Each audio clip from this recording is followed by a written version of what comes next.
Burger King is not my favorite fast food place. It's actually not even on my list. I don't ever go to Burger King, but they announced something that's pretty interesting that I'm gonna walk you through in this video today. I really love this little marketing stunt that they're pulling right now. You can create an AI generated Whopper, put your toppings on it, and it downloads an image for you, and it lets you join their contest for $1 million payoff, $1 million sweepstakes. So this is an interesting use of artificial intelligence image generation that's, I think it's pretty innovative. So let's walk through that. I'll show you what this is all about. And we're also gonna get into how this thing was built and how I would have built this at my agency back in the day.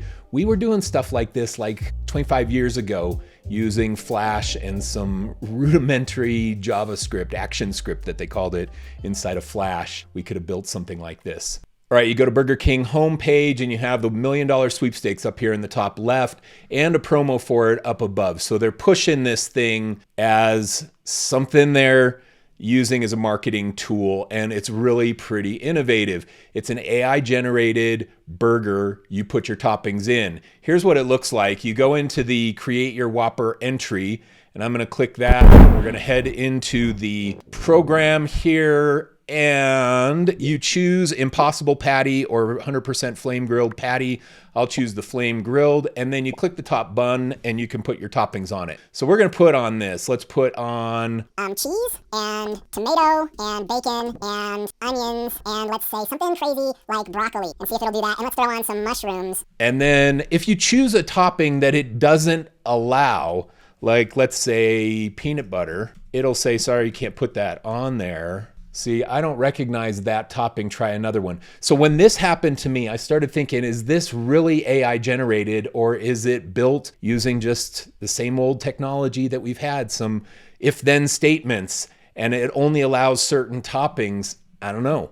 We're gonna dig into that a little bit more. Okay, so here we have our list of toppings, and we're gonna click generate my Whopper, and then it does a little bit of processing, and then it spits out the picture of our Whopper with the toppings that we had on it. Now keep in mind, I did not put lettuce on this burger, but most of the ones that I get spit back to me have lettuce on them. So take a look at this. So here's our Whopper. Let me have broccoli and onions and things. I'm gonna download the Whopper image and make it bigger so we can see that. Here's the bigger version of what we just created for you right here. So here's the bigger version of what we created. It's got the broccoli. I didn't say lettuce, but it put lettuce on it anyway. And I saw that as a consistent thing as I was kind of testing this tool.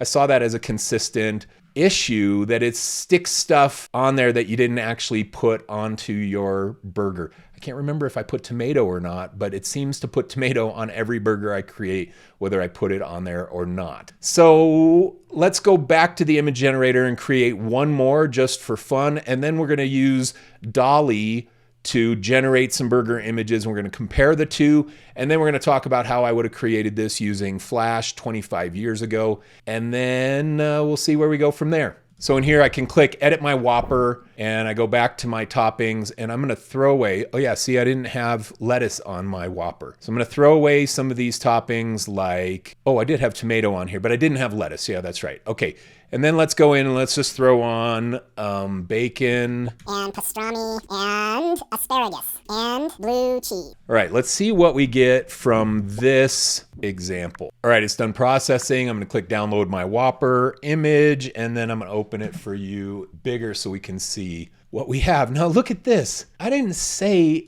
freaking strawberries. Is that a strawberry on here? It looks like a strawberry, and I don't see my pastrami anywhere, but we have some mangled looking tomatoes, and we got the asparagus in there and some blue cheese. It doesn't put it in the same order that you put it in inside of the tool. And I wonder how much of this is image generation versus, or AI image generation versus just if-then statements.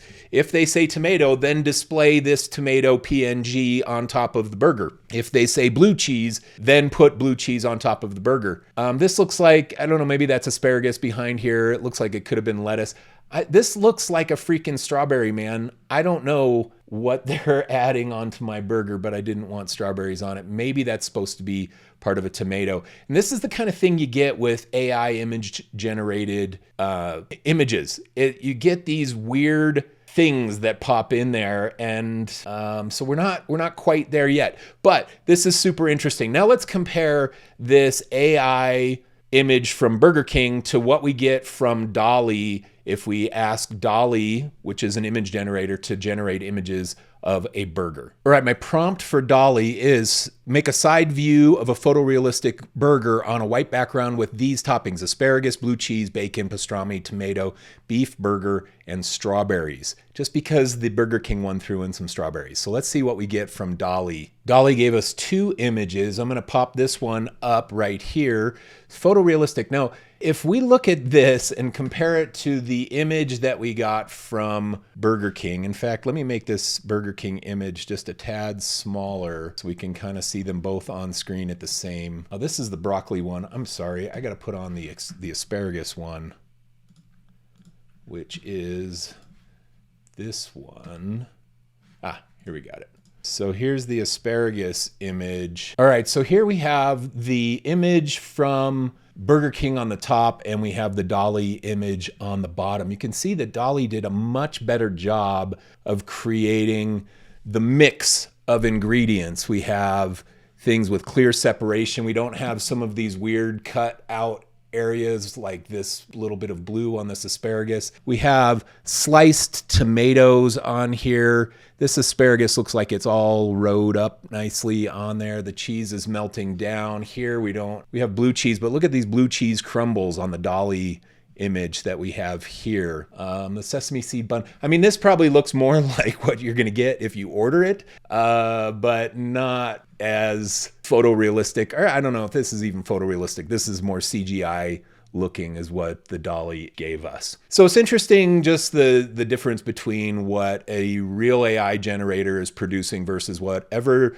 the Burger King one is built on. But I'm not gonna win $1 million for submitting my DALL-E burger anywhere, and I could go click submit on my Burger King burger and see if I win the $1 million from that. So we'll see.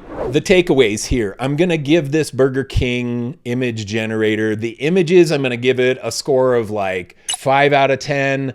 But the innovation in the marketing idea and the use of AI, which is all buzzy, to create a campaign that capitalizes on this trend of AI. Ooh, gotta have AI in our marketing. What do we do? This idea of coming up with AI generated burgers as a sweepstakes entry, pretty freaking smart. Kudos to the marketers behind this campaign. Really impressed with the creative idea and the execution, considering where we are in the technology of AI. Pretty freaking good also, even though some of the existing image generators perform a little better. Anyway, those are some thoughts. I thought this was an interesting campaign. Hope you like this video. Thanks for watching.